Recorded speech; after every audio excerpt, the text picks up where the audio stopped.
Hi my lovely viewers, this is Hello IT World Learning Tutorial channel for you. Today in this tutorial I am going to show you how to set off lower screen brightness when using battery saver in Windows 11. So for this case we will go to the search options. Here I have clicked. So in this case we will go to the settings options, as because we want to change the system settings. So here click here.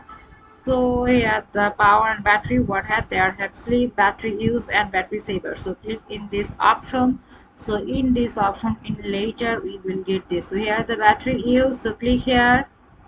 No, there have no. So battery saver, extend battery life by limiting some notifications and background activity. So click here. So here it has, as because I have on it before just now I want to off this, as because I want to say it clearly, and also no need to savor this thing. So in this way, see, we can off this thing. So in this way we can off this thing. So thank you so much for watching this video. Please subscribe this channel. Hopefully this tutorial will help you so much.